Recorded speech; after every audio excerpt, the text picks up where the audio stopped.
ruler in power and in authority. And he shall die in Babylon, in the land of the king who put him on the throne, whose oath he despised, and whose treaty he broke. All the trees of the forest will know that I, the Lord, will bring down the tall tree and make low tree grow tall. Hallelujah. Ang taas na kahoy, mapaubos niya. Ang ubos na punuan sa kahoy, mapataas niya. Amen. That's sovereignty. I dried up the green tree and make the dry tree flourish. I, the Lord, have spoken and I will do it. So, kini nga verse talk about God's sovereignty.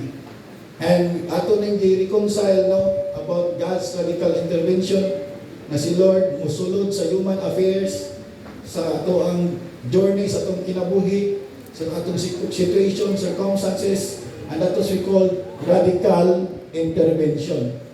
And we do understand that although ang Ginoo mo intervene siya sa ato ang kinabuhi, but He will not do it outside sa iyang will. Amen? Outside sa iyang plan. Outside sa iyang purpose. No? Amen ba? Iyang ang buhaton in line sa iyang will, in line sa iyang purpose. And that, because the Bible says, God is looking for to and through whose heart are loyal to Him. Kinsa itong mga kasing-kasing loyal diya kay Lord. Kinsa mga kasing-kasing loyal sa Ginoo. Amen. Pag loyal ka ni Lord, target ka sa radical intervention. Amen. And we know from the Bible also that all things are possible for those who believe. So, makasinati lang sa mga imposibleng abutan katong mga katauhan na nagato. Amen. So, in other words, ang radical intervention buhaton ni Lord sa in a place of in line sa iyang plan, purpose, and will. Now, ako ang for the sake sa mga bago naka-appeal mong karon mga ako ning review, and ang reputation po importante para di na to dali malintan. Amen? Mas kuha na to ba, masabtan na to ang unsay gipasabot gid sa pulong sa Ginoo. That's the reason why ang Bible nagsulti, faith cometh by hearing and hearing by the word of God. Amen. So manang balik ko na to para makuha masabtan. So God will perform radical intervention sa atong life inside the siyang will, plan, and purpose. Now, kung naadiri mo ang sudlanan, tanda balde, yan diri ipaaga sa Ginoo yang panalangin, yang grasya, yang walang spirito, o sa'yo may tabuana, wala gi masulod. Amen. Amen ba? So dapat ang balde itungod yun. Amen. Muna ato kinabuhi, i-align nato sa plan ni Lord. Amen. I-align nato sa purpose ni Lord. I-align nato sa calling ni Lord. I-align nato sa will ni Lord. Aron masalod din nato ang iyang panalangin. Amen. Masalod nato iyang grasya o masalod nato ang mga butang na gusto niyang buhaton sa atong kinabuhi nga gitawag kining radical intervention. So last night I was talking about how to experience radical intervention sa ato ang kinabuhi. And I'm sharing about the life of Joseph. Joseph experienced radical intervention because of he recognized God's sovereignty. And si Peter po, they experienced radical intervention because Peter has the Word. Amen. Nasa pulong sa Ginoo, he believed in the Word and he act on the Word. Ay yung kalimutan na. Amen. Simple kayo. He has the Word, he believe in the Word, he act on the Word. And then ikatulo, kung saan? Live a life of prayer, of praise, and of worship. Example na ito na si Paul, si Silas, dahil si King Josaphat. Sa dihang atake sila, sa daghang kayong mga kaaway, palibutan sila, ilang inang gibuhat, nag-ampo sila. Amen. Dahil si Lord nagtubag, doon ay prophecy, that the battle is not yours, it's the Lord. Human pagkadungog nila na, nag-worship sila. Amen. Human nila worship, gibuhat na nila ang instruction sa Ginoo, gipauna ang mga singer, mga choir, o sa gibuhat sa mga choir, nag-praise. So prayer, worship, o nag-praise. As a result, the Lord set an ambushment. Amen. God is fighting for them. So daghang kayo mga paagi kita makasinati sa radical intervention, but these are the three major things nga ako nakita sa Bible nga kung ato ning buhaton, may sinabi na to ang radical intervention sa atong kinabuhi. Amen. O di lang sa atong kinabuhi, sa atong sang pamilya. But last night, akong ingon sa inyo nga karong gabi una, when we talk about radical intervention, gusto sa nato nga atong mga kasimbahanan ang ulaton sa Ginoo makasinati sa radical intervention. Isa gusto na say amen. Amen. Sa 5 priorities in life, God's self-family ministry, appeal bilang ministry. Amen. Dahil kalima na lang ng work, studies, and business. Now, gusto na ko, desire na to na mga kasimbahanan, ipanguli na to, mulambo, muuswag. Kaya si Lord nag-intervene, kasi nag-desire na. Amen. Everything comes from a great desire. So, dapat we should be like the 4 lepers. No, di na malimot na. No, nga, wala sila na kontento sa ilang sitwasyon. Kung wala nidawatan na diha na sa taman. Kaya nasayod sila ng Diyos nga nagilagaran, Diyos nga gamhanan. Diyos nga buhi. Amen. O may malisod kaniya.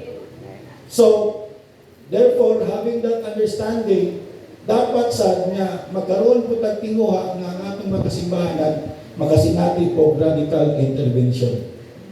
Amen? So, I was talking about the book of Acts. So, magtuong tagaroon sa libro sa buhat, kay dini nga libro, dini nga book, makita na to how the church begin to grow, expand, and multiply exponentially, rapidly. Grabe good. In the midst pa good of severe persecution. Anay sa to karon wala tayo inani na persecution sama sa atin sa Book of Acts. And ang Book of Acts, when it comes sa atua karon, compared sa atua karon, naay na nato nga wala sa Book of Acts. Grabe nga to advantage karon. 90% of what we have today, they don't have in the Book of Acts. They don't have microphone. They don't have sound system. They don't have air condition. They don't have this kind of church building na nakatiles, na tada kayo. Amen. They don't have nice chairs na malingkuran. In fact, bisan asa lang sila simba. Kung nailutos, dagan sila, magtatapok sila, na walay cellphone, asa ka magtapok, kung sa tungwaton.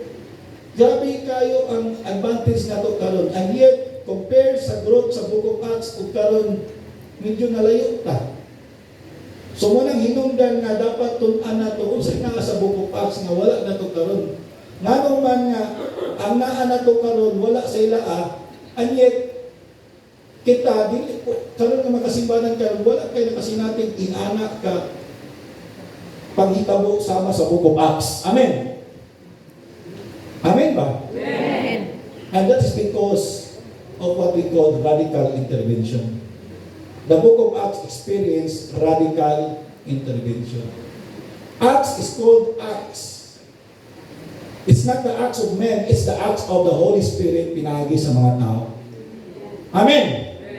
Ngunang ganaan ko ni libro kay sa libro palandaan, act, nagapamuhat. Pero kanang nagapamuhat, dili ang tao, kung dili ang bala espiritu pinagi sa tao. Amen. And that's why milagro, supernatural things begin to take place tungod kay ang Diyos nagapamuhat.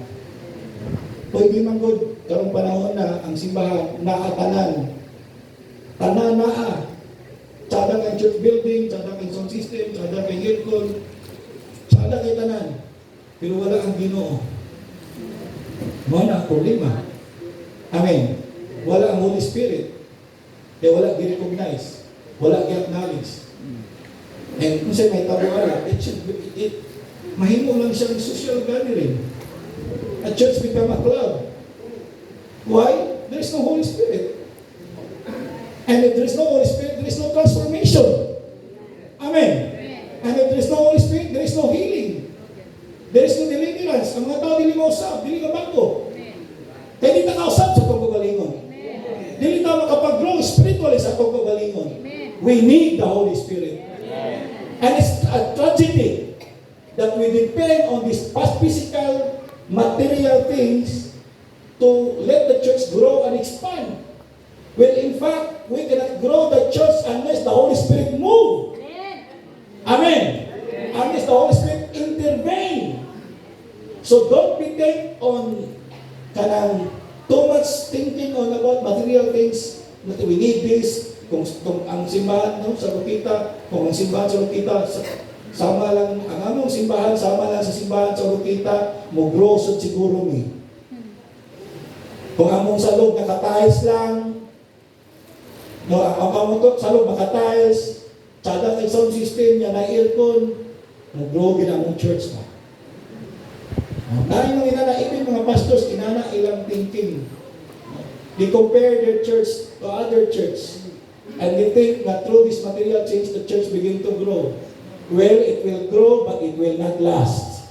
It will grow, but the lives will not change. Amen. Because unless the Spirit God of God move, muna ang tinuod nga kalambuan. Nadi ang tinuod nga kausaban. Amen.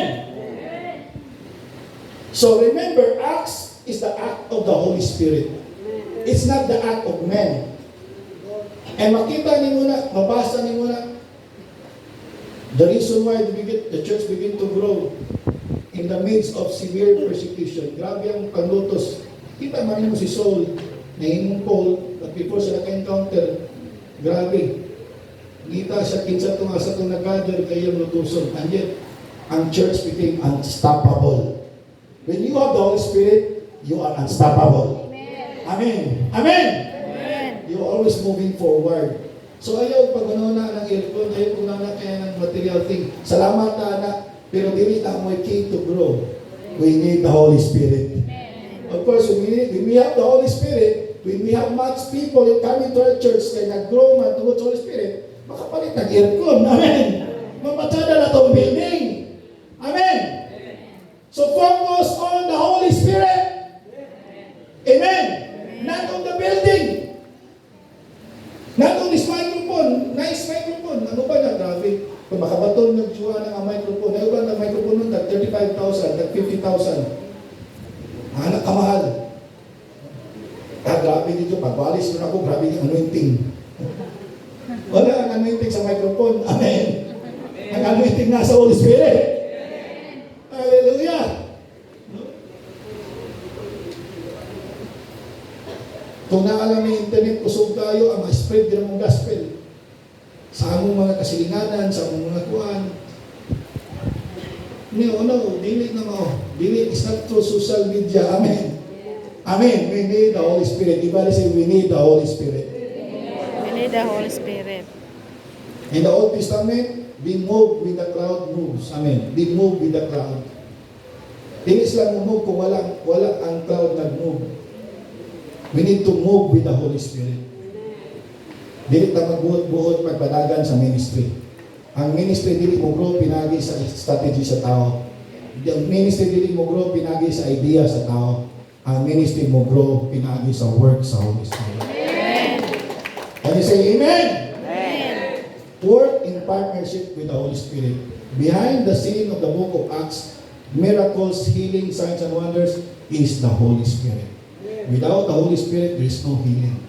Without the Holy Spirit, there is no signs and wonders and miracles. Amen? There is no transformation sa kinabuhi sa tao. Walay boldness ang mga tao magpagamit sino. Walay passion mag-serve kay Lord. Walay fire. Ano man, walay Holy Spirit. Pero pag na ang Holy Spirit, they are on fire for God. Ano na yung dasig diya sa Ginoo. Walay taong puno sa Holy Spirit na luya. Amen! Walay taong puno sa Holy Spirit na dasigunon. Ang taong puno sa Holy Spirit may mudasig sa uban. May mapakalayo sa uban. May magkakot sa kalayo.